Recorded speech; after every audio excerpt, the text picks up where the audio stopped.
La deuxième, elle est en attente. Il y en a 5 qu'on va mettre aujourd'hui. On la met à la verticale avec déjà des cordes attachées. Il y en a un de chaque côté qui tient vertical pour pas que ça tombe. Et ensuite, on met les parpaings à 2-3 mètres pour que ça tienne. Et là, du coup, ça tient tout seul. On va monter la deuxième. Une fois que la deuxième sera mise, on fait pareil. La troisième aussi. Une fois que la troisième est mise, on commence à mettre les fers directement sur les autres parties, là, les montants. Et on va souder. Et du coup, ça sera solidaire, ça ne bougera plus.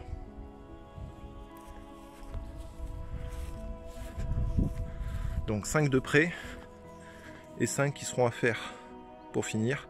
Et on va avoir 20 mètres de longueur pour les kiwis, les raisins qui attendent ici. Kiwis, raisins et puis une plante courante qui produit des petits fruits. Et je ne sais pas si vous connaissez, ça s'appelle la Schisandra rubiflora.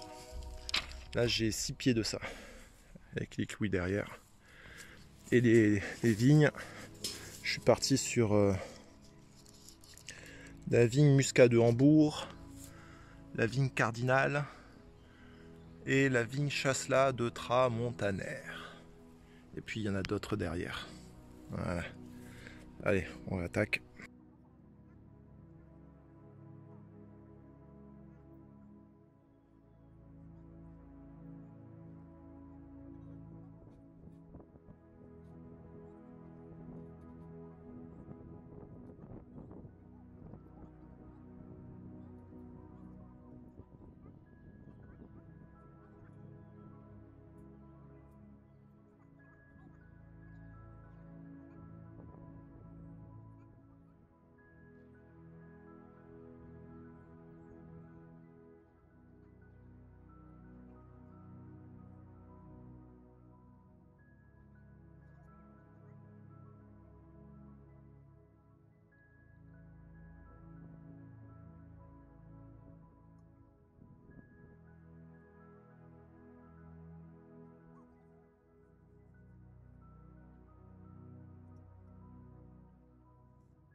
C'est normal, un bout de planche, tu l'as laissé par terre? Hein? Un bout de planche par terre. Oui, oui, oui. De toute façon, j'ai tout mis à l'abri, mais bon. Ouais. Bon, faut pas bosser comme ça. Hein. Ah non. Non, non. Le sacrifice, le Christ sur la croix, ça a été fait, mais tu n'es pas aux enfers, hein. Là, tu n'es pas en esclavage. Hein. Bon, allez, on va y aller.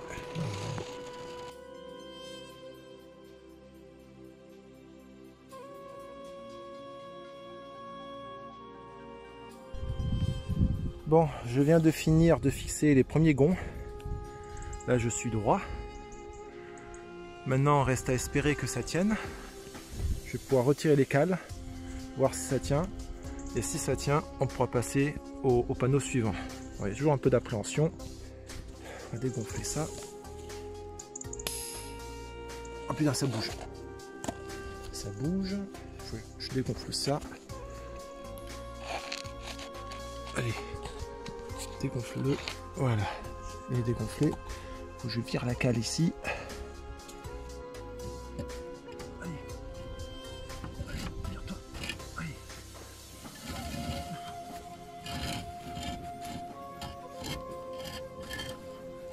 Ok. Je suis sur les gonds.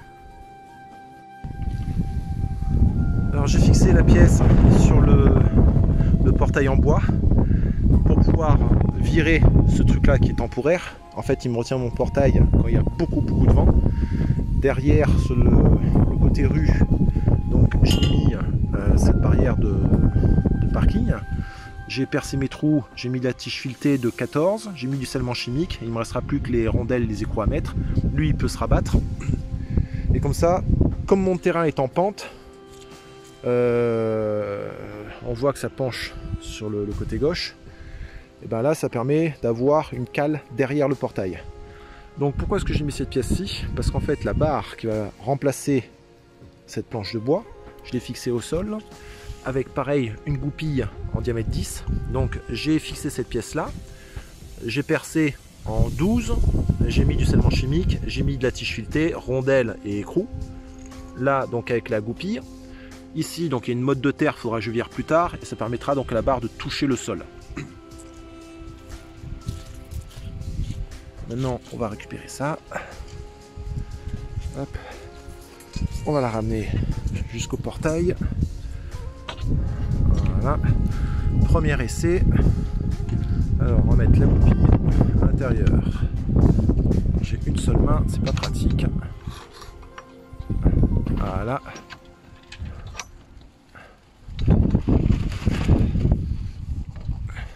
Il est où le trou là? Ah, je suis pas en face. Voilà, là elle est dedans.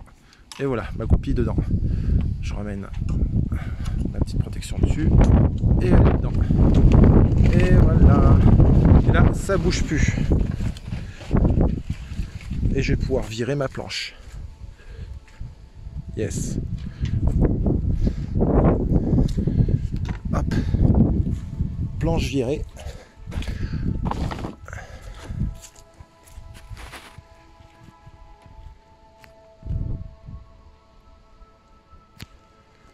Et voilà, maintenant ça peut souffler, ça ne bougera plus. Nickel.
Avec ma scie cloche de 110, premier prix, c'est pas du haut de gamme.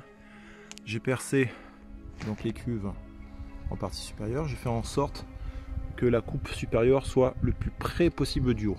Alors j'aurais pu mettre un diamètre moindre évidemment, mais j'aime toujours surdimensionner, c'est comme ça. En toute logique, on pourrait mettre un 40, non, on va dire un 50 mm. Allez, 80, on va partir sur un 80. Moi, je suis parti sur du 100. Donc ça fait des petites poussières à l'intérieur. Prévoyez un aspirateur pour aspirer les poussières, même si ce sont des résidus de plastique, donc c'est censé flotter, donc ça pourrait être éliminé à la première purge. Pareil de l'autre côté. Donc là je vais mettre un tuyau de sang qui va passer de part en part. Je vais mastiquer le tout. Et ici, pareil, j'ai fait une ouverture pour le surplus, pour qu'il puisse partir ensuite dans le sol ou une future jardinière à voir.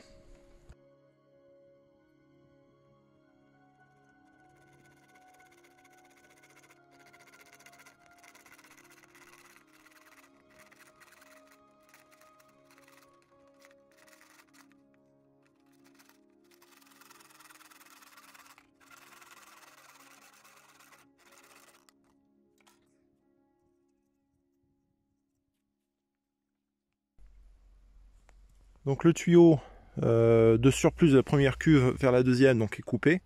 Pourquoi est-ce que j'ai coupé légèrement en biais? Parce qu'en fait, comme c'est une forme arrondie, ça permet d'avoir un léger angle. Si jamais c'est légèrement plus élevé, le fait d'avoir coupé sur la partie basse fait qu'il y aura moins de niveau à monter pour que ça puisse se transférer sur la cuve de droite.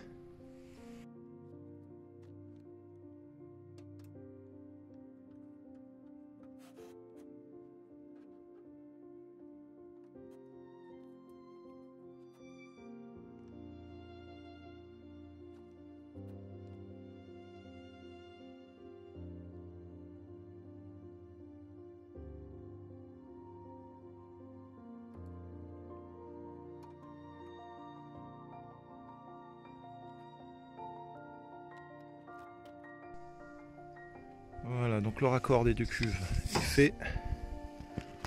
C'était un petit peu galère pour passer le doigt dessous. En fait, j'en ai mis un gros paquet à gauche et je l'ai étalé sur la droite où j'ai pas forcément accès.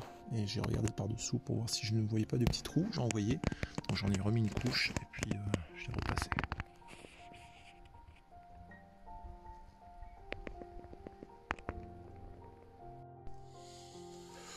Ok, alors pour lui, allez, on va aller jusqu'à 2,30. On va couper deux morceaux de 2,30. Voilà, donc là j'ai mis les deux traverses, les deux montants, 1,40 m. Et en fait j'ai une belle hauteur au-dessus de la cuve. Pourquoi? Parce qu'en fait je vais avoir donc le toit à 45 degrés, donc il va monter relativement haut. Et après je vais avoir donc les gouttières qui vont passer dessous. Et là je vais avoir toute une série de filtrations sur les deux bacs avant que ça retombe dedans. Donc en fait les 40 cm de plus que j'ai au dessus vont m'être très utiles pour mettre tout mon dispositif de filtration avec sable, cailloux, etc.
Alors là, du coup, j'ai mis la bâche de protection anti-soleil dessus, sachant que ça, c'est vraiment une protection additive, puisqu'il y aura après les doses directement qui vont cacher.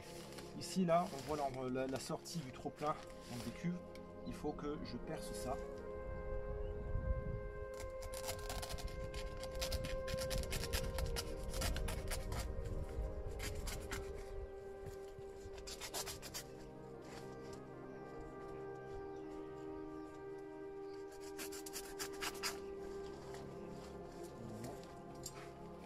Un petit peu dessus et voilà.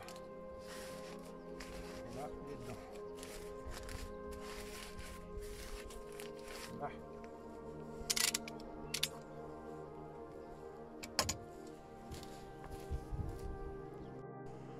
Là ici pour le tuyau 200 qui relie les deux cuves, donc le surplus de la première qui va aller dans la deuxième, j'ai découpé un peu l'arrache. Ça va aller dessous et avec du scotch en fait, je vais retenir les deux parties. Pourquoi est-ce que j'ai pas tout simplement fait un trou pour passer le tuyau ensuite dedans? Parce que là le tuyau il est collé, il est étanchéisé et donc si j'avais fait ça, la bâche on aurait pu eu la possibilité de la retirer. Moi j'aime bien dans tout ce que je fais, y compris dans mes cloisons et tout ça, que ce soit démontable et non pas cassable. Donc là tout peut être démonté.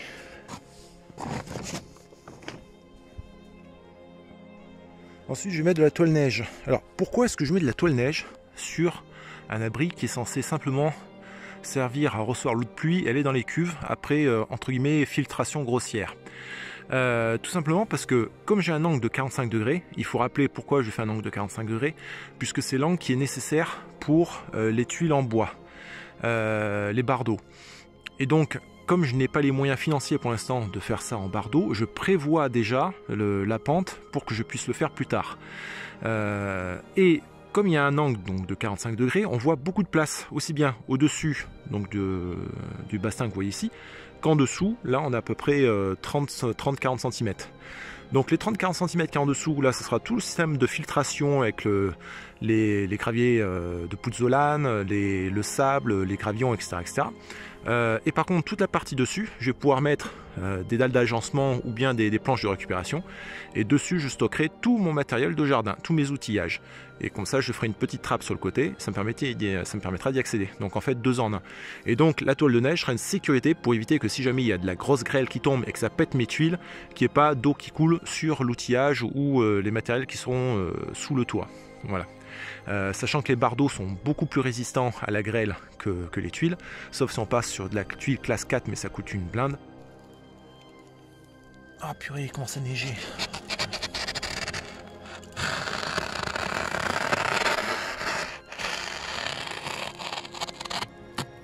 Hop, voilà. La première laise.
Voilà, là cette fois, il est dedans.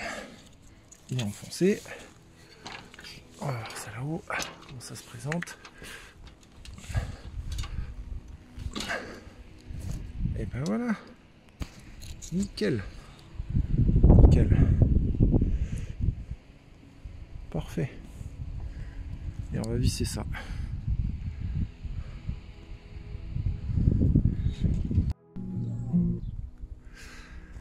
Alors aujourd'hui on va fixer les gouttières. Au départ je pensais mettre des gouttières en alu, sauf que les crochets sont pas adaptés, j'ai pas envie d'en racheter. J'ai ces gouttières en plastique, donc écoutez, jusqu'à la prochaine grêle, tant que c'est pas troué, ça restera comme ça. Et la prochaine grêle, je ferai un truc un peu plus solide. Donc je vais mettre la gouttière et je vais voir si je peux faire une redescente et percer à travers le bois pour ensuite aller remplir la deuxième cuve qui est sur le côté gauche. Donc il va falloir que ça reparte sur toute la longueur. Et toute la longueur qu'il y aura à l'intérieur, normalement je vais pouvoir y déployer les grosses jardinières que j'ai commandées et que j'ai reçues. Donc c'est des grandes jardinières de 1 mètre et qui contiendront la pouzzolane. Voilà, ça permettra de filtrer l'eau. Donc la pouzzolane, il faudra bien que je la rince avant. Et donc on va attaquer ça.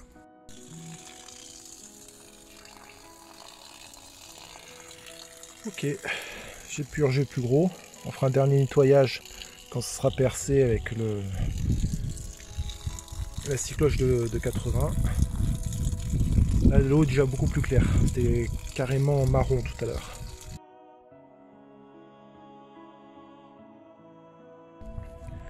Alors, donc là j'ai les fraisiers qui ont été plantés. Là il y a un peu de thym, il y a des fraisiers en dessous. Ici, premier arbre, on a un kaki muscat. Kaki muscat, 6 à 10 mètres, taille adulte. Ok, et par 5 à 7 mètres de large. D'accord. Ensuite, là on a toujours des fraisiers. Deuxième, un pêcher. Un pêcher, c'est lequel celui-là? Pêcher Dixie Red. Ok. Là, encore des fraises. En contrebas, ce sont des mûriers géants, sans épines. Donc là, on est au troisième arbre des pêches de vigne à chair jaune. Là, on a des groseilles. Là, c'est encore des fraises. Le quatrième arbre, lui, c'est... Oh putain, l'étiquette, elle est partie. Merde. Merde. Le quatrième, je sais pas, l'étiquette est partie. Le cinquième... Putain, heureusement qu'il reste ça, lui. Le cinquième, c'est quoi? C'est un pommier belle de Boskop. Et enfin, le dernier. Donc là, il y a plein de fraises à nouveau par terre. Le dernier, ce sera Malus domestica, pommier reine des rainettes. Ok. Donc là, à nouveau, les mûriers géants. Les groseilliers.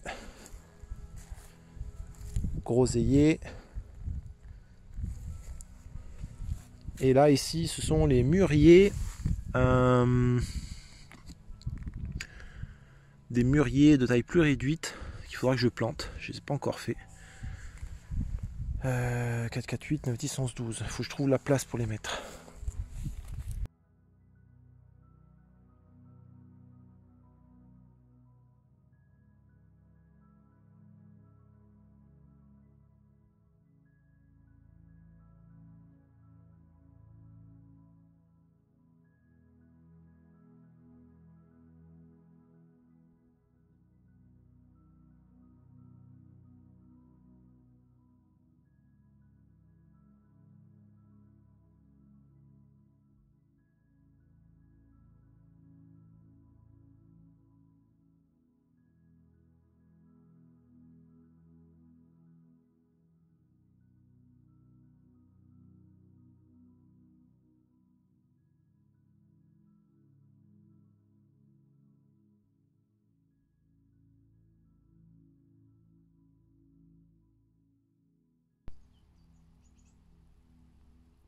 elle est bien tes arbres que tu as plantés. Hein.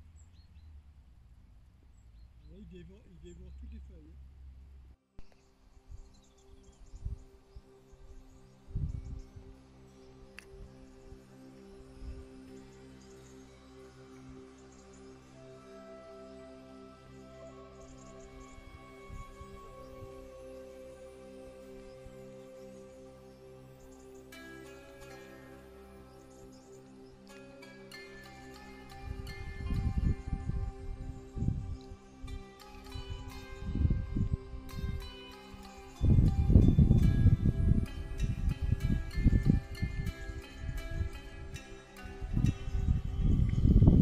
Je suis en train de la filmer depuis tout à l'heure, elle est en train de chasser, c'est impressionnant.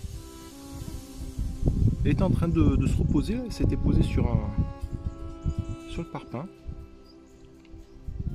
Elle a vu un moustique passer ou une espèce de moucheron, elle a décollé, elle lui a sauté dessus.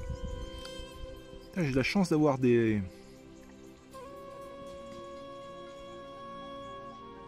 Oh, c'est génial.